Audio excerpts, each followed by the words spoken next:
بسم اللہ الرحمن الرحیم۔ ایک ایسی تابوت کراماتی جو یہ حاصل کر لے گا وہ دنیا فتح کر سکتا ہے۔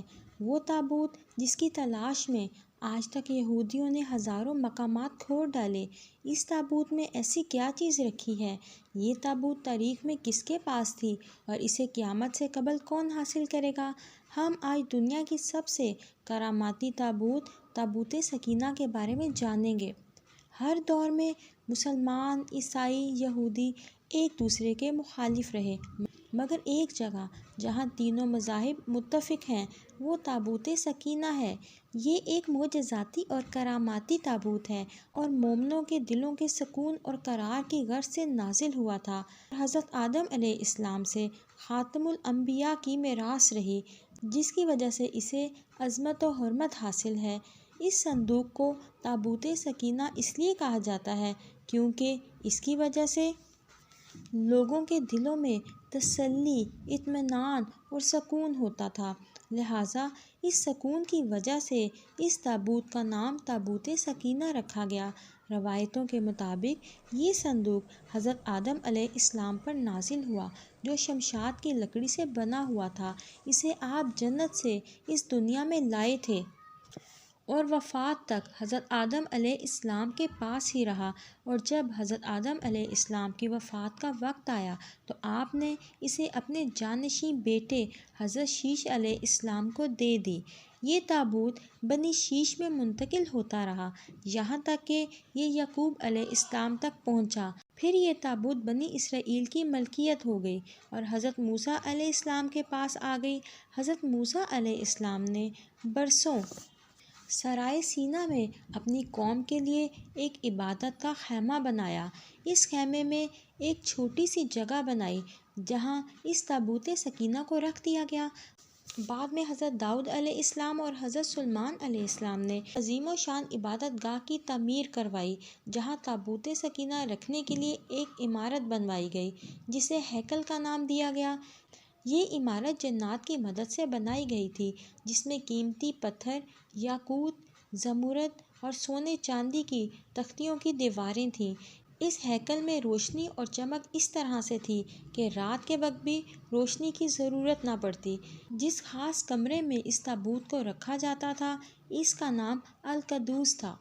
سوال یہ اٹھتا ہے کہ اس تابوت میں ایسا کیا تھا کہ بنی اسرائیل اسے مقدس تصور کرتے تھے؟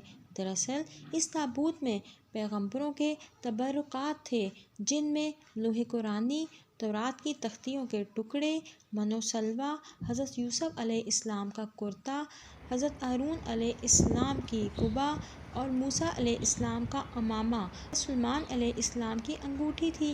اس کے علاوہ بہت سے پیغمبروں کے صورتوں کے کلیے تھے۔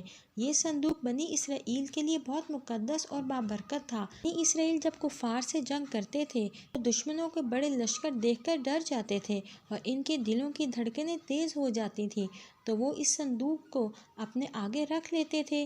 اس کے بعد اس تابوت کی رحمتوں اور برکتوں سے بنی اسرائیل کے جوانوں میں بہادری آ جاتی تھی اور ان کے دلوں میں سکون پیدا ہو جاتا تھا اور وہ چٹان کی طرح مضبوط ہو جاتے تھے۔ اس طرح انہیں ہر جنگ میں فتح نصیب ہوئی۔ اس کے علاوہ بنی اسرائیل پر جب بھی کوئی مصیبت آتی تو وہ اس صندوق کو آگے رکھ لیتے اور خدا سے دعا کرتے اور اللہ تعالیٰ کی طرف سے ہر آفت ٹل جاتی۔ لیکن جب یہ لوگ گناہوں میں ملوث ہو گئے اور بدعملیوں کی وجہ سے ان پر خدا کا عذاب نازل ہو گیا۔ عمالقہ نے کفار لشکر جرار کے ساتھ ان لوگوں پر حملہ کر دیا۔ ان کافروں نے بنی اسرائیل کا قتل عام کر دیا اور ان کی بستیوں کو ختم کر ڈالا، ان کی عمارتوں کو توڑ ڈالا اور پورا شہر تباہ ہو گیا اور اس مقدس تابوت کو بھی اٹھا کر لے گئے۔ انہوں نے اس مقدس تابوت کو نجاشیوں کے کوڑے خانے میں ڈال دیا اور اس بے ادبی کی وجہ سے قوم عمالقہ پر اللہ کی طرف سے ایک عذاب آیا۔ وہ طرح طرح کی بیماریوں میں مبتلا ہو گئے۔ قوم عمالقہ کے 5 شہر تو ویران ہو گئے، لہٰذا ان کافروں کو یقین ہو گیا کہ اس تابوت کا عذاب ان پر پڑ گیا ہے۔ تو انہوں نے اس مقدس صندوق کو ایک بیل گاڑی پر لاد کر بنی اسرائیل کی بستی کی طرف بیلوں کے ذریعے ہانک دیا۔ پھر اللہ تعالیٰ نے 4 فرشتوں کو مقرر فرما دیا جو اس مبارک صندوق کو بنی اسرائیل کے نبی حضرت شموئیل علیہ السلام کی خدمت میں لے آئے۔ اس طرح یہ صندوق پھر بنی اسرائیل کے پاس آ گیا اور ان کی تمام کھوئی ہوئی نعمتیں وقار ان کو واپس مل گیا۔ لیکن یہودی قوم بہت سرکش قوم تھی جو ہر زمانے میں کسی نہ کسی برائی میں مبتلا تھی۔ جب ان میں دوبارہ کفر و شرک عام ہوا تو پھر اللہ تعالیٰ کی طرف سے بادشاہ بخت نصر ان پر قہر بن کر نازل ہوا۔ بخت نصر نے یروشلم پر حملہ کر دیا، اس شہر کو مکمل طور پر تباہ کر ڈالا، اس کو آگ لگا دی اور 5 سے 6 لاکھ یہودی کو قتل عام کر ڈالا۔ ان تباہیوں میں تابوت سکینہ کہیں غائب ہو گیا اور آج تک اس کا کوئی نشان نہیں ملا۔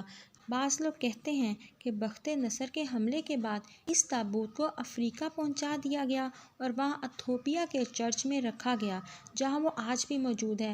کچھ لوگوں کا کہنا ہے کہ اس کو جاپان کے پہاڑوں میں کسی بادشاہ نے دفن کروا دیا تھا، اور کچھ لوگوں کا کہنا ہے کہ یہ صندوق حضرت سلیمان علیہ السلام کے محل میں دفن ہے۔ اس کی تلاش یہودی کئی عرصے سے کر رہے ہیں لیکن وہ اپنی کوششوں میں ناکام ہیں۔